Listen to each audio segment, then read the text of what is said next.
It was an ordinary day, a quiet lunch break at school.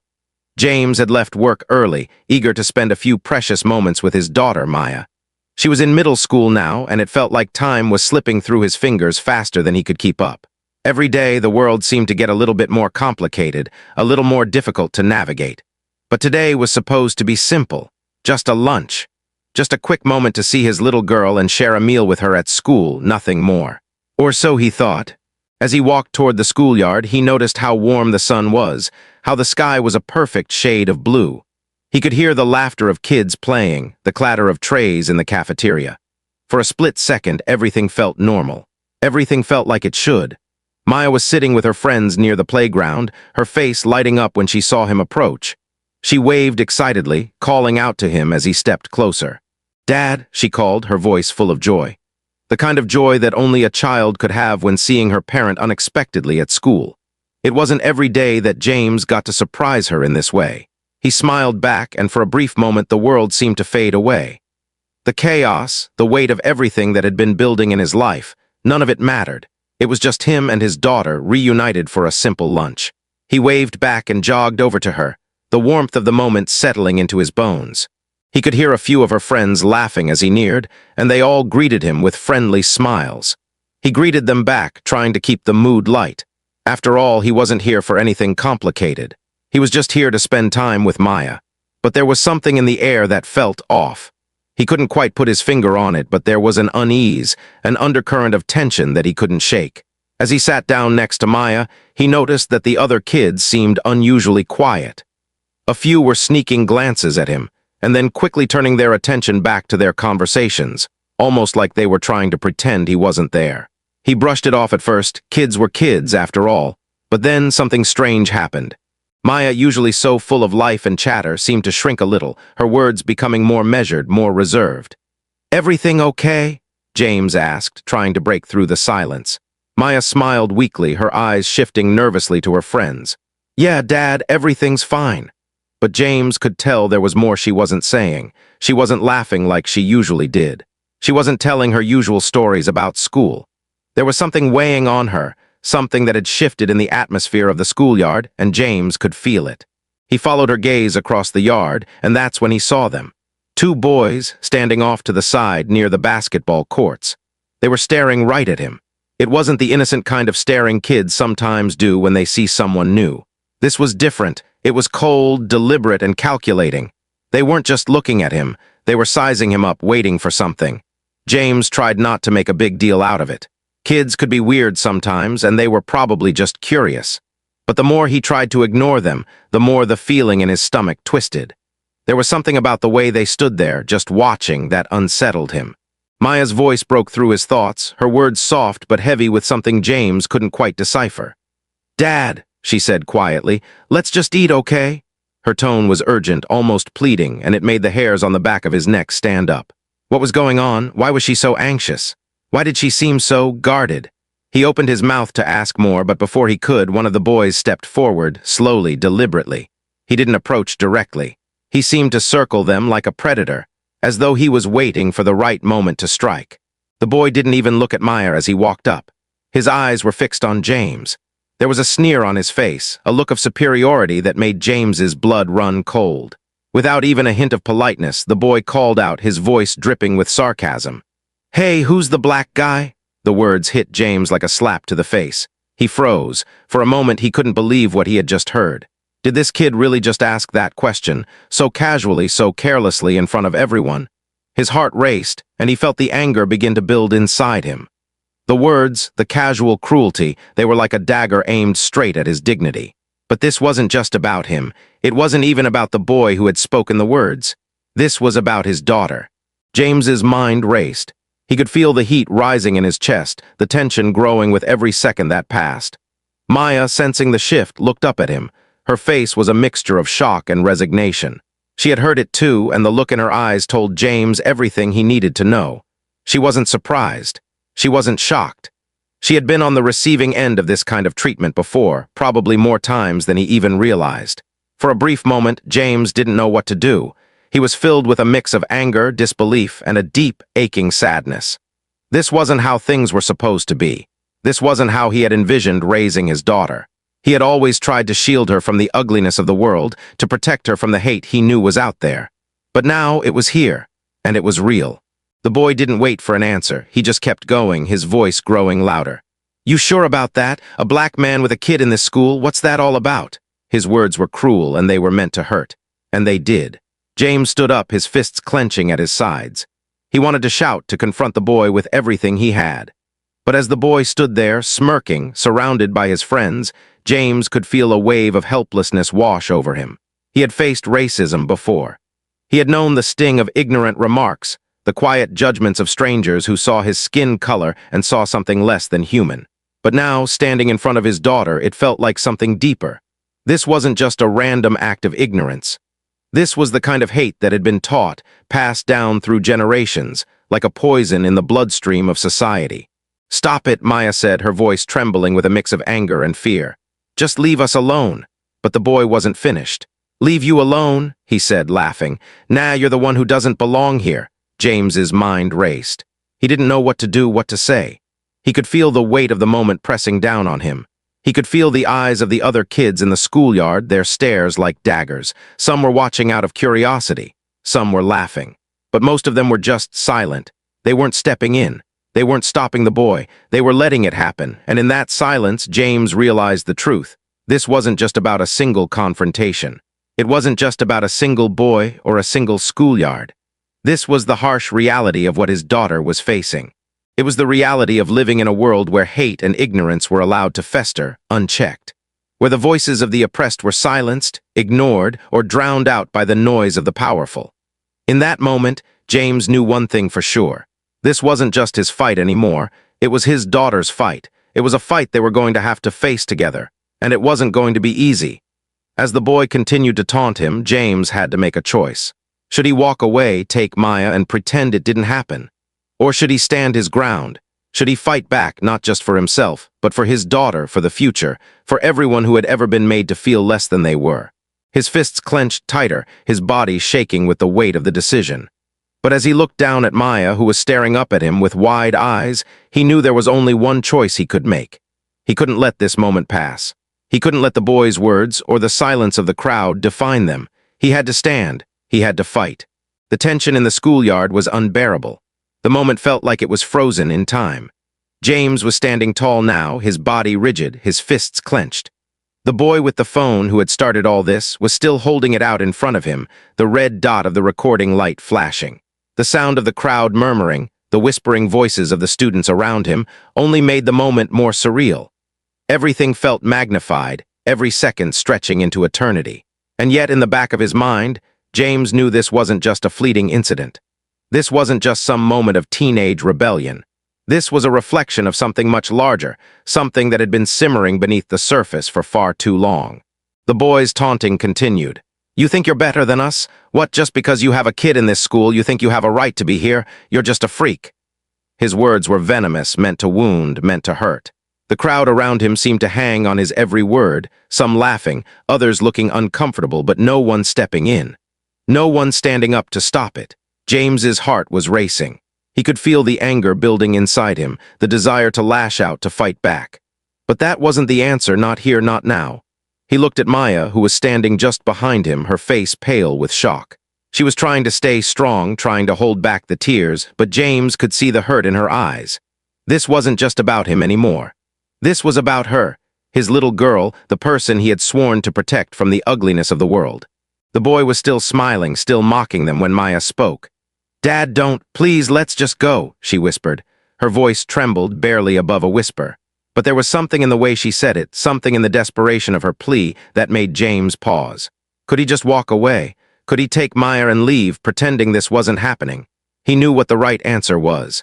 He had always tried to teach her to walk away from violence, to choose peace, to rise above. But this wasn't just violence, it was something deeper. It was hatred, it was racism, it was the kind of ignorance that could scar a person's soul. And for Maya's sake, for her future, for their dignity, he knew there could be no more silence. Without another word, James stepped forward, closing the distance between himself and the boy with the phone. The crowd watched, a collective breath held, waiting for what would come next. James could feel every pair of eyes on him, every whisper hanging in the air. But he didn't care. He couldn't care. This wasn't just about the boy, it was about standing up for what was right, about showing Maya that this wasn't how the world had to be. He wasn't going to back down, not now, not ever again. He reached out, grabbing the boy's phone. The boy flinched back, startled, but James didn't let go. The phone was still recording, the live feed still streaming. James raised the phone to his own face, looking directly into the camera. "This," he said, his voice shaking but strong, "this is what hate looks like. This is what it sounds like, and I won't stand for it, not in front of my daughter. Not anywhere." The boy stood there, stunned into silence. The smirk that had been plastered across his face just moments ago had vanished. For the first time, the boy was speechless. His friends, who had been egging him on, had fallen silent too. The crowd around them was no longer laughing, no longer cheering. They were watching, their expressions a mix of curiosity and uncertainty, but James wasn't looking at them. He was looking at the boy, the one who had started this. He was looking at the truth that had been exposed, the ugliness that had been laid bare. But even as the boy stood there, frozen, something in James's chest tightened. He could feel the weight of the moment. He could feel how much of a shift this was, not just for them, but for everyone who had ever been caught in a similar situation. This wasn't just one boy, one schoolyard. This was the reality that millions of people faced every day. This was the harshness of racism, the ignorance that fueled it, and the silence that allowed it to continue. This moment, this confrontation, wasn't the end. It was just the beginning. James lowered the phone, looking directly into the boy's eyes.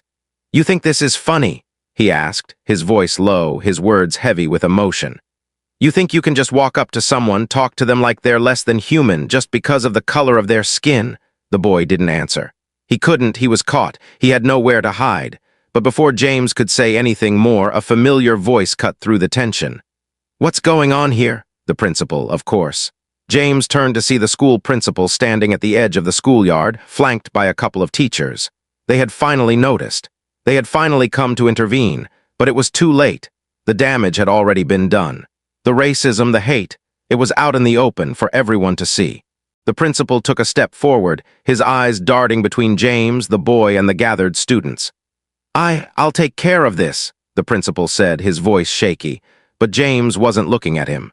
He was looking at Maya standing beside him, her face a mixture of fear, anger, and something else, something James couldn't quite place. Maya's voice broke through the chaos. "Dad, let's go," she said again, more firmly this time. She wasn't scared anymore. She wasn't the same little girl who had walked into the schoolyard just minutes ago. She had seen the truth. She had witnessed it firsthand, and now she knew what the world could be like. But she also knew what she had to do to face it. James didn't say anything. He didn't need to. He just nodded, his heart heavy with the knowledge that things were never going to be the same. As they turned to leave, the principal called after them, but James didn't respond. He didn't care. Nothing the principal said or did could undo what had just happened. When they got home that night, Maya was quiet. She had hardly said a word since they left the school. James didn't push her. He knew she needed time. He needed time, too. The events of the day kept replaying in his mind. The cruel words, the crowd of onlookers, the helplessness he had felt. But as he watched Maya sitting at the kitchen table, her head down, her hands folded in her lap, he knew something had shifted. "Maya," he asked softly, sitting down next to her. "You okay?" She didn't answer immediately. For a moment it felt like she might not say anything at all. But then, finally, she looked up, her eyes filled with a mix of emotions. "Do you think they'll ever change, Dad?" she asked, her voice barely above a whisper. James's heart clenched. He had no easy answer for her. He had no promise that the world would get better overnight. He had no guarantee that the racism that had been exposed in that schoolyard wouldn't continue, that his daughter wouldn't face it again in the future. But he knew one thing, this moment, this fight, wasn't over, not by a long shot. "I don't know, Maya," he said honestly. "But what I do know is that we can't let them win. We can't let them make us feel small. We can't let them make us feel like we don't belong, because we do. We always have." The words were simple, but they carried weight. Maya nodded slowly, her eyes thoughtful. For the first time that evening, a small, faint smile tugged at the corners of her mouth. It wasn't much, but it was enough. The next morning, James went to the school. He didn't know what he was expecting, didn't know what exactly he would say to the principal or the teachers. But he knew one thing, this wasn't something that could be brushed aside. Not anymore. Not for Maya. And when he stood in front of the principal, his voice steady but filled with emotion, James wasn't just advocating for his daughter. He was advocating for every child who had ever been made to feel less than they were because of the color of their skin. He wasn't just asking for an apology, he was demanding change. The next few days passed in a blur. The conversation with the principal had been difficult but necessary. James had gone in expecting resistance, even indifference. But to his surprise, the principal seemed genuinely shaken by the events that had unfolded. He listened carefully as James spoke about what had happened, the hurt it caused not just to him, but to his daughter. Maya had stayed at home for the meeting. She didn't want to relive the pain of that moment, but James knew that what he was doing was important. It wasn't just for Maya. It was for every child who had ever felt the sting of racism in the schoolyard, in the classroom, or in the halls where they were supposed to feel safe. The principal had promised to look into the incident, to hold the boy accountable, to ensure something like this didn't happen again. But James wasn't naive. He knew promises were easy to make but harder to keep. And he knew that one apology, one meeting wouldn't be enough. Change didn't come from words alone. It came from actions. It came from confronting the issue head-on and making sure that it wasn't just swept under the rug. Maya had been quieter than usual after the meeting. She didn't speak much about what had happened, but James could see the weight of the situation still hanging on her shoulders. She had always been a bright, energetic girl, but now there was a quiet sadness in her eyes. It was as if she had been stripped of something, a part of her innocence, maybe, or a sense of safety she had taken for granted. The more she thought about it, the more she withdrew into herself, unsure of how to process what had happened. James understood that feeling. He had spent years fighting against the kind of prejudice that Maya had now seen firsthand. He had felt the sting of hate before, felt the deep, gnawing anger that came with being judged for the color of his skin. But he hadn't wanted his daughter to experience it. He hadn't wanted her to know how ugly the world could be. But now she did, and there was no turning back. One evening, as they sat down for dinner, Maya spoke up. Her voice was soft, hesitant, but it carried a weight James hadn't expected. "Dad, do you think people will ever stop doing stuff like that?" she asked, looking down at her plate.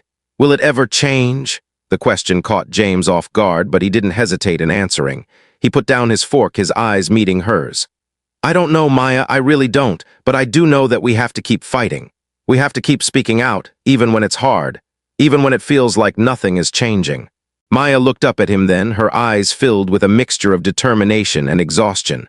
"I don't want to feel like this, Dad. I don't want to feel like I'm different, like I don't belong." James's heart broke for her. He had always wanted to protect her from this, the pain, the humiliation. But it wasn't just about protecting her anymore.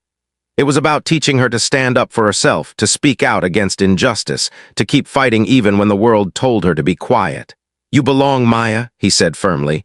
"You belong exactly where you are, and no one, not anyone, can take that away from you."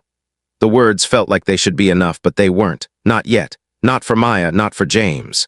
They both knew the battle was far from over. The following week, the school called James in for another meeting. This time, it wasn't just the principal. The boy who had started everything, the one who had called James a freak and tried to humiliate Maya in front of everyone, was there too, sitting across the table from them, his arms crossed defensively. His friends, the ones who had laughed and filmed the whole thing, were also there. They had all been summoned to talk about what had happened. The meeting was uncomfortable. The boy who had initiated everything, the one who had been so bold in front of the crowd, was suddenly quiet, his face downcast. The principal had spoken about the importance of respect, about the need to create an inclusive and supportive environment at the school. But it felt hollow. James could tell the boy wasn't truly remorseful, not really. He was sorry he'd gotten caught, sorry there was a consequence for his actions. But it wasn't real empathy. It wasn't a change in behavior, it was just words. As the meeting went on, James listened carefully, watching the boy and his friends shift uncomfortably in their seats. He wanted to believe that this meeting would lead to something meaningful, that the school would take action and hold them accountable. But deep down, James knew that these were just words too. Real change didn't come from a meeting. It came from the heart, from a willingness to challenge one's own biases and to learn from the pain one had caused. And that was something the school wasn't addressing, not fully. The boy didn't apologize directly to James or Maya. He mumbled something about misunderstanding, about not intending to hurt anyone. But the damage had already been done. Maya had already been affected, and no half-hearted apology could take away the sting of what she had experienced. After the meeting, as James and Maya walked out of the school together, Maya remained silent. She didn't say anything, but James could see the confusion in her eyes. She had expected more. She had hoped for more. But in the end, nothing had really changed. The boy was still there, still at school, still among her classmates. And the world was still the same. They got into the car, the silence between them heavy with unspoken words. As they drove home, James couldn't shake the feeling that this wasn't enough. The apology, the meeting, it wasn't enough to fix what had happened. It wasn't enough to erase the pain that Maya felt. It wasn't enough to undo the damage of years of ignorance and hate that had been allowed to fester in the shadows. But then, as they pulled into the driveway, something shifted. Maya turned to him, her eyes still holding that quiet sadness. But now there was something else in them too, something that wasn't there before. It was as if in that moment she had made a decision. "Dad," she said, her voice stronger than before, "I don't want to just let this go. I don't want to be silent anymore." James looked at her, surprised but proud. This was the turning point he had been waiting for. This was the moment when she realized that she didn't have to accept this. She didn't have to stay quiet in the face of hate. "You don't have to be silent, Maya," he said, his voice full of conviction. "Never again." That night, Maya sat down at her computer. James watched from the doorway as she typed, her fingers moving quickly over the keys. She wasn't just writing for herself. She was writing for everyone who had ever been told they didn't belong, for everyone who had ever been made to feel small. She was speaking out, and in doing so, she was starting to take her own power back. The next day at school, Maya stood up in front of her classmates. She didn't know exactly what she was going to say, but she knew that it had to be said.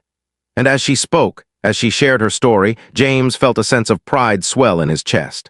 This wasn't the end. It wasn't the solution to all of the world's problems, but it was a step forward. It was a beginning. And in that moment, as Maya stood tall, speaking out for herself and for others, James knew that the fight wasn't over. But they were no longer fighting alone. And maybe, just maybe, the world was ready to listen. The next few weeks were a whirlwind. Maya's decision to speak out had sparked something in the school. At first, it had been small, just a few conversations here and there. But slowly, as word spread, more and more students began to step forward. They shared their own stories, their own experiences with racism, with bullying, with the silent cruelty that had always been part of the school culture. Maya's bravery became a catalyst, an invitation for others to find their voices, too. James had been proud of her before, proud of the way she handled herself, the way she was always kind, always full of life. But now, as he watched her take her place in the fight for justice, his pride swelled even more.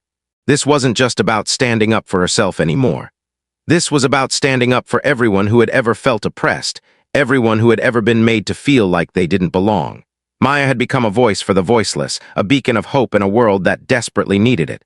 It wasn't easy. The road to change never is. There were still those who resisted, still those who clung to their prejudices and biases. The school, too, had to do more than hold meetings and issue apologies. They had to take real action. There were workshops on racial equality, seminars on empathy, and lessons about the harmful effects of stereotyping. The principal, though he had started with hesitation, now seemed committed to making real change.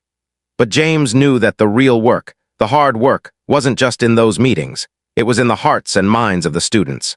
It was about changing how they saw each other, how they treated one another day in and day out. For Maya, the change was internal as well. She had begun to speak up more, not just about her own experiences, but about the experiences of others.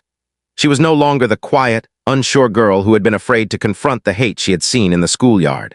She had transformed into a young woman who could stand tall in the face of injustice and speak her truth without hesitation. It was a process, one that would take time. But it was a process that had begun in that schoolyard with one simple act of courage. James saw the change in her. He saw the spark that had ignited a fire within her. He saw how she began to challenge the things she once accepted. And as much as it broke his heart to see her go through this, to see her face the realities of the world he had hoped to shield her from, he couldn't help but feel a deep sense of gratitude. Maya was learning something he had never wanted to teach her. That sometimes the world is unfair, that sometimes people are cruel, but that doesn't mean you stop fighting. It doesn't mean you give up. One afternoon, as they sat on the porch after school, Maya turned to James with a serious look in her eyes. "Dad," she said, her voice steady, "do you think it'll ever end? The hate, I mean. Do you think it'll ever stop?" James leaned back in his chair, thinking about the question. He wanted to give her an answer that would make it all better, something simple and reassuring. But he knew better. The truth was harder to face. He had seen the deep scars left by racism. He had lived it, breathed it. He knew it wasn't something that could be fixed with a single act or a single movement. But that didn't mean it wasn't worth fighting for. "I don't know, Maya," he said softly. "I don't think it'll ever go away completely. But that doesn't mean we stop trying. We don't stop fighting for a better world, for a world where people don't have to live in fear, where no one is made to feel less than they are. We fight for it every day, and that's all we can do." Maya nodded, her gaze distant as she processed his words. "I get it," she said after a long pause. "It's just, sometimes it feels like we're not making a difference." James smiled softly. "I understand, but every time you speak out, every time you stand up for what's right, you're making a difference. It's the little things that add up. The conversations, the moments when you decide not to stay silent. They all matter. They all add up to something bigger."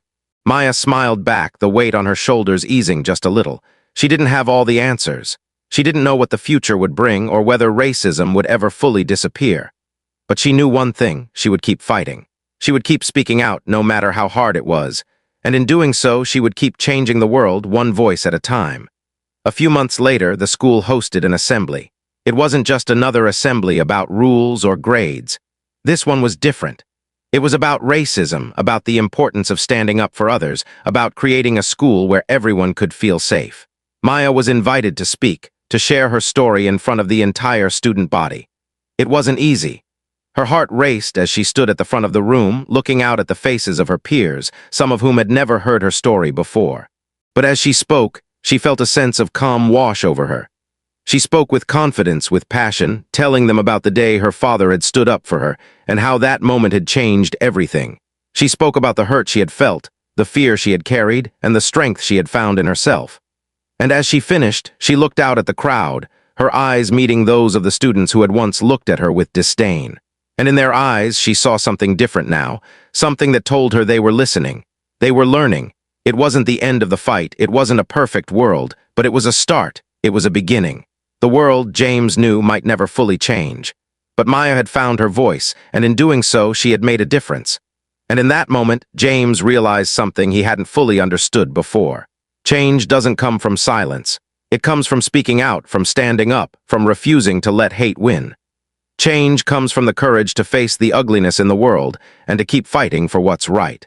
And that was something Maya had learned, and something James would never stop fighting for. The next few weeks were a whirlwind. Maya's decision to speak out had sparked something in the school.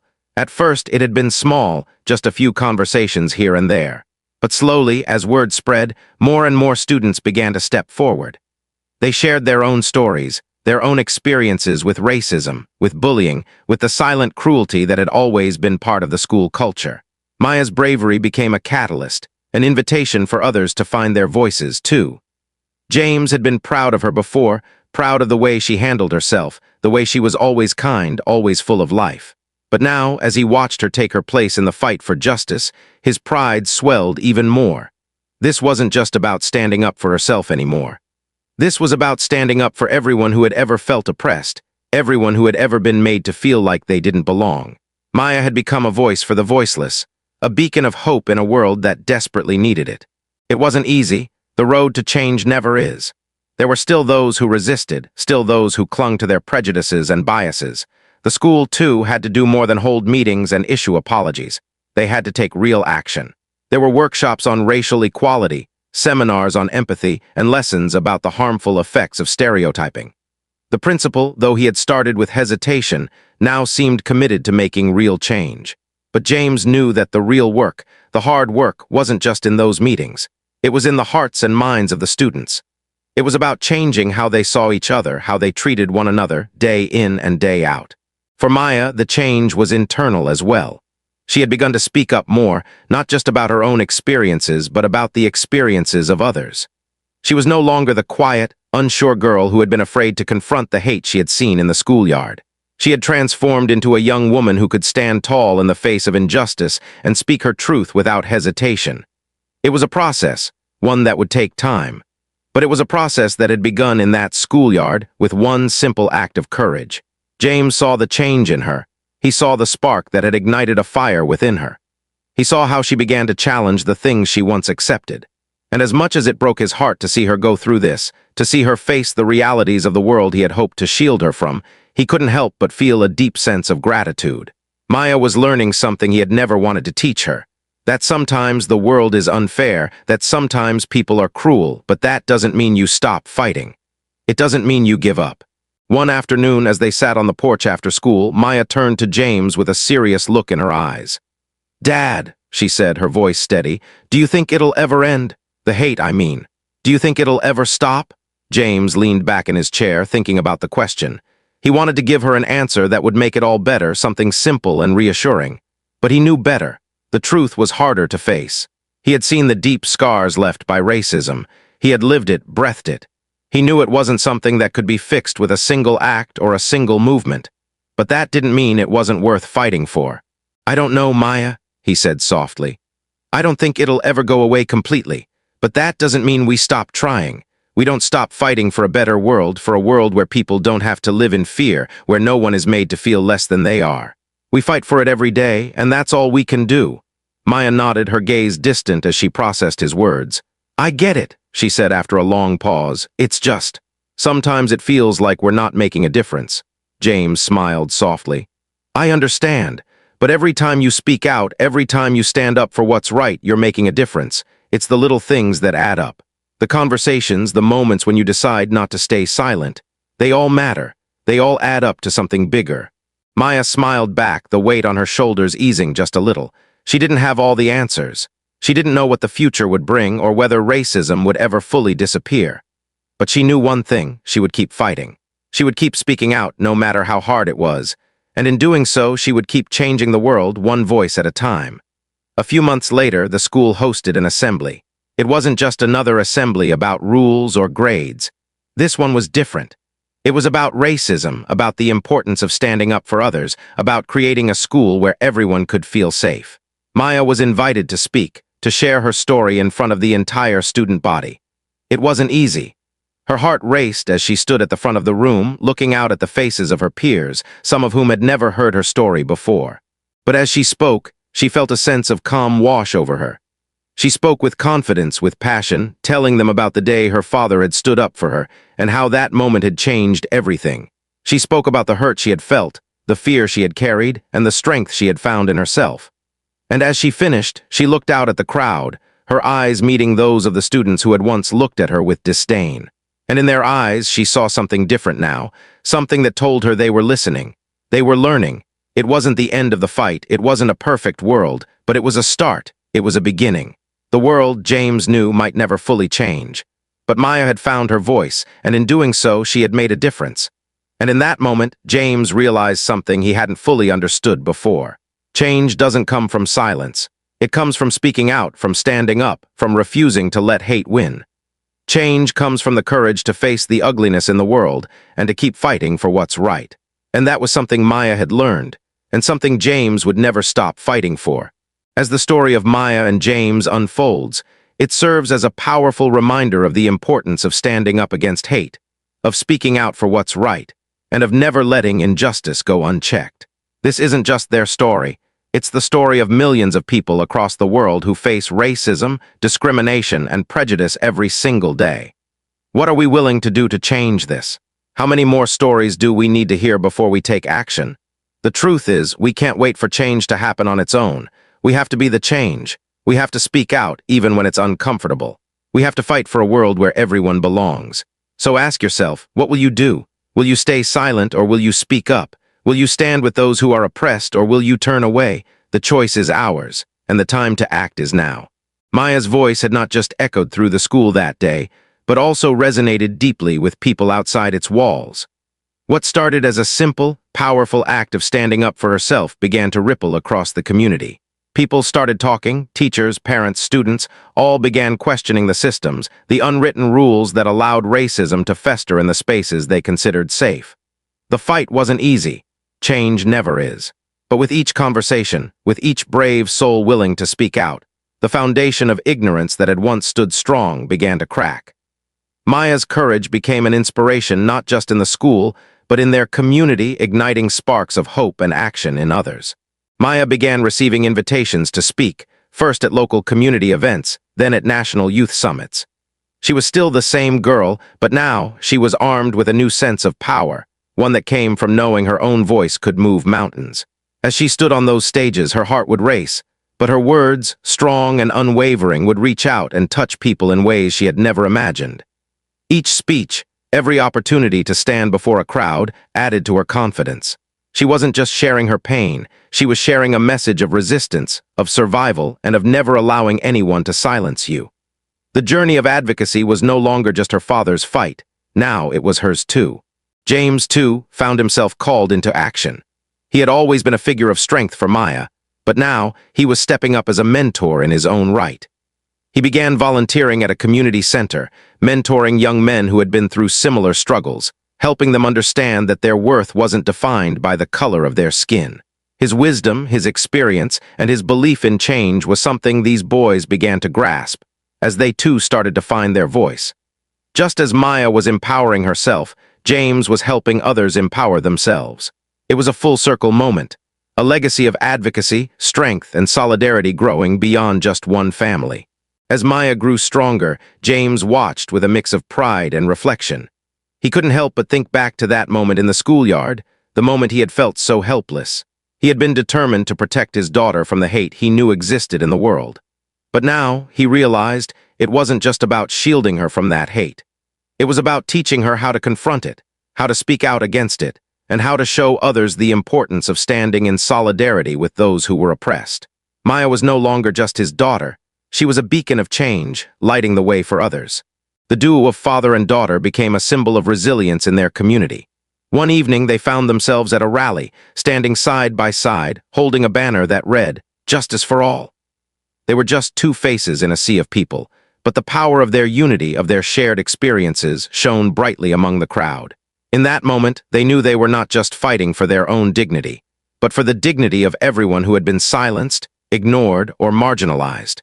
It wasn't the end of the fight, but every rally, every act of resistance, pushed them one step closer to a world that valued every individual equally. Maya on some nights would sit alone in her room, reflecting on how everything had changed so quickly. She would glance at old photos of her family from before the incident. Her younger self in those photos had no idea what was ahead, had no idea that her life, her perception of the world, would be shaped by a single moment. Looking back, Maya couldn't quite comprehend the distance between who she was then and who she had become. But in that quiet solitude, surrounded by the images of her past, she found comfort. The fight for justice had reshaped her, but it hadn't broken her. Instead, it made her stronger. It made her certain that her voice mattered. Months passed, and Maya's activism began to evolve. It wasn't just about talking about the problem, it was about being part of the solution. She found herself leading workshops, attending national conferences, and engaging with others who shared her mission for change. Each conversation, each event, felt like another step forward. She met students from other cities, even other countries, who had been through their own versions of what she'd experienced. Maya's message had begun to transcend her school and city. It had gone national, inspiring others to join the fight against the very system that tried to break her. The challenges hadn't disappeared, but with every speech, every word, Maya was not just healing herself, but the world around her. James wasn't just a mentor in his community. He had become a mentor at home, too. Over dinner, Maya would share the stories from her day, of how she stood up against ignorance, how she challenged those who tried to silence her. James would listen intently, proud of his daughter's growth. But he also knew that her work wasn't done. So he encouraged her, reminded her of the importance of rest, but also of resilience. Maya had inherited his fighting spirit, and every time she spoke out, she was carrying the torch forward. James's job was no longer just to teach Maya how to stand up for herself. It was to show her how to keep going, to keep pushing, even when the world seemed resistant to change. At a national conference, Maya took the stage once more, this time with a new sense of purpose. As she addressed the room, her voice was steady and confident. She spoke of her journey, the struggles, the pain, and the healing. But more importantly, she spoke of action. She spoke of the need for young people to take up the mantle, to speak out, and to continue pushing for the world to be a place of true equality. Her speech was not just a personal story. It was a call to arms, a message to everyone who had ever felt like they were on the outside looking in. As she finished, the applause rang out, but for Maya, it wasn't about the applause. It was about knowing that she had used her voice to push the world just a little bit closer to justice.